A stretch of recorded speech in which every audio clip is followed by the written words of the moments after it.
ನಮಸ್ಕಾರ, ನೀವು ನೋಡ್ತಾ ಇದ್ದೀರಾ ನ್ಯೂಸ್ ಫಸ್ಟ್. ನಾನು ವಿದ್ಯುಶ್ರೀ. ಈ ಕ್ಷಣದ ಪ್ರಮುಖ ಸುದ್ದಿಗಳನ್ನು ನೋಡ್ತಾ ಹೋಗೋಣ. ಅದಕ್ಕೂ ಮೊದಲು ಹೆಡ್ಲೈನ್ಸ್. ಇರಾನ್ ಹಾಗೂ ಇಸ್ರೇಲ್ ಯುದ್ಧ ಮತ್ತಷ್ಟು ತೀವ್ರ. ಟೆಲ್ ಅವೀವ್ ಟಾರ್ಗೆಟ್ ಮಾಡಿ Iran counter attack.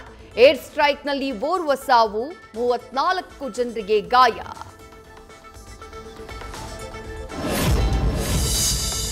Iran Israel ನಡುವೆ ವೈಮಾನಿಕ ದಾಳಿ. ಮೋದಿ ಇತರ ವಿಶ್ವ ನಾಯಕರಿಗೆ ನೇತನ್ಯಾಹು ಕರೆ. ಶಾಂತಿ ಕಾಪಾಡುವಂತೆ ಪ್ರಧಾನಿ ಮೋದಿ ಇಸ್ರೇಲ್ ಪ್ರಧಾನಿಗೆ ಆಗ್ರಹ.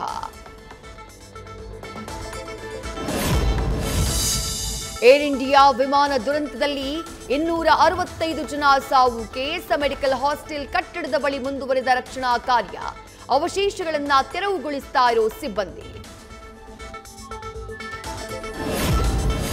ವಿಮಾನ ದುರಂತದಲ್ಲಿ ಮೆಡಿಕಲ್ ಕಾಲೇಜಿನ ಹಾಸ್ಟೆಲ್ಗೆ ಹಾನಿ. ಕಟ್ಟಡ ಖಾಲಿ ಮಾಡಿ ಹೊರಟ ವಿದ್ಯಾರ್ಥಿಗಳು.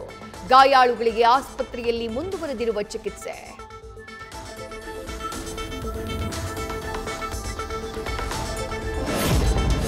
ನಿನ್ನೆ ಘಟನಾ ಸ್ಥಳದಲ್ಲಿ ಒಂದು black box audio recording box ಪತ್ತೆ. ಇವತ್ತು ಮುಂದುವರೆದಿದೆ ಮತ್ತೊಂದು ಬಾಕ್ಸ್ಗಾಗಿ ಶೋಧ. ಘಟನೆಗೆ ಅಸಲಿ ಕಾರಣ ಪತ್ತೆ ಹಚ್ಚೋಕೆ ಬ್ಲಾಕ್ ಬಾಕ್ಸ್ ಅತ್ಯವಶ್ಯಕ. ಏರ್ ಇಂಡಿಯಾ ದುರಂತದ ಬಳಿಕ ಸುರಕ್ಷತೆಯ ಬಗ್ಗೆ ಅಲರ್ಟ್. ಬೋಯಿಂಗ್ ವಿಮಾನಗಳ ಸೇಫ್ಟಿ ಚೆಕ್ಗೆ ಡಿಜಿಸಿಎ ಆದೇಶ. ನಾಳೆಯಿಂದ ಭಾರತದಲ್ಲಿ ಬೋಯಿಂಗ್ ವಿಮಾನಗಳ ಸುರಕ್ಷತಾ ಕ್ರಮಗಳ ಪರಿಶೀಲನೆ. ಏರ್ ಇಂಡಿಯಾ ವಿಮಾನ ದುರಂತದಲ್ಲಿ 265 ಜನ ಸಾವು. ಕೆಎಸ್ ಕೇಂದ್ರ ಸರ್ಕಾರದಿಂದಾನೂ ತನಿಖೆಗೆ ಉನ್ನತ ಮಟ್ಟದ ಸಮಿತಿ. ಗೃಹ ಇಲಾಖೆ ಕಾರ್ಯದರ್ಶಿ ಗೋವಿಂದ ಮೋಹನ್ ನೇತೃತ್ವದ ಸಮಿತಿಗೆ ವರದಿ ನೀಡೋಕೆ 3 ತಿಂಗಳ ಗಡುವು.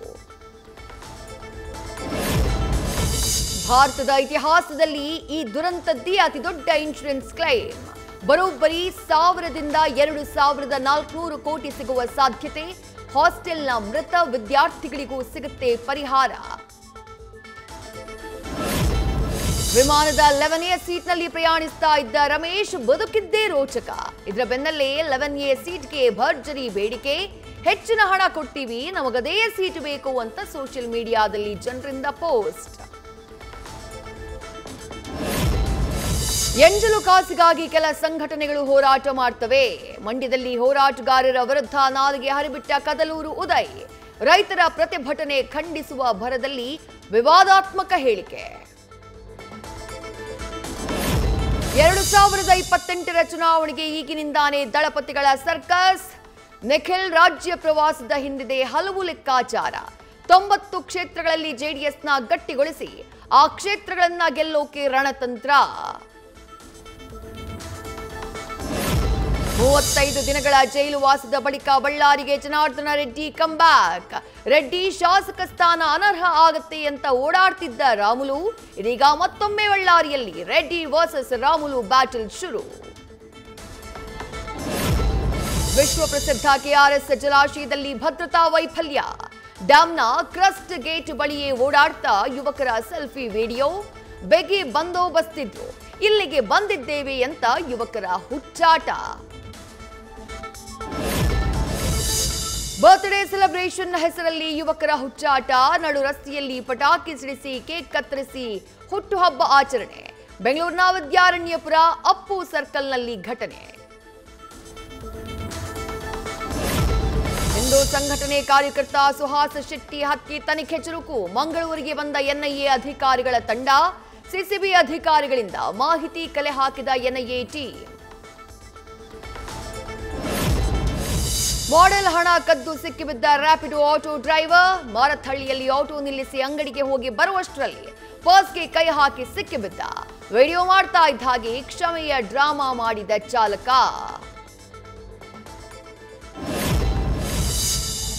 ಗದಗ್ನಲ್ಲಿ ಮಳೆಯ ಆರ್ಭಟಕ್ಕೆ ಕೊಚ್ಚಿ ಹೋದ ಹಳ್ಳದ ಸೇತುವೆ. ಮಾಡಳ್ಳಿ ಗುಂಜಳ ಮಾರ್ಗ ಹುಬ್ಬಳ್ಳಿ ಸಂಪರ್ಕ ಕಡಿತ. ಸೇತುವೆ ದುರಸ್ತಿ ಮಾಡಿಸಿಕೊಡುವಂತೆ ಗ್ರಾಮಸ್ಥರ ಆಗ್ರಹ. ಮಹಾರಾಷ್ಟ್ರದಲ್ಲಿ ವರುಣಾರ್ಭಟಕ್ಕೆ ಅಲ್ಲೋಲ ಕಲ್ಲೋಲ. ಪಿಂಪ್ರೆ ಚಿಂಚವಾಡ ಪ್ರದೇಶದಲ್ಲಿ ನೀರಲ್ಲಿ ಮುಳುಗಿದ ವಾಹನಗಳು. ರಸ್ತೆಗಳು ಜಲಾವೃತ. ವಾಹನ ಸವಾರರ ಪರದಾಟ. ಜಮ್ಮು ಕಾಶ್ಮೀರದ ರಿಯಾಸಿ ಜಿಲ್ಲೆಯಲ್ಲಿ ಭಾರೀ ಪ್ರಮಾಣದ ಕಾಡ್ಗಿಚ್ಚು. ನೂರಾರು ಹೆಕ್ಟೇರ್ ಅರಣ್ಯ ಪ್ರದೇಶಕ್ಕೆ ಆವರಿಸಿದ ಬೆಂಕಿ ನಂದಿಸೋಕೆ ಸ್ಥಳೀಯರು ಅಧಿಕಾರಿಗಳ ಹರಸಾಹಸ.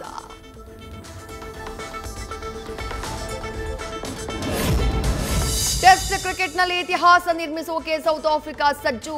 ಟೆಸ್ಟ್ ಚಾಂಪಿಯನ್ಶಿಪ್ ಫೈನಲ್ ಪಂದ್ಯದಲ್ಲಿ ಗೆಲುವಿನತ್ತ ದಾಪುಗಾಲು. ಸೋಲಿನ ಸುಳಿಯಲ್ಲಿ ಸಿಲುಕಿದ ಆಸ್ಟ್ರೇಲಿಯಾ ಕೈಚಳಕ ತೋರುತ್ತಾ?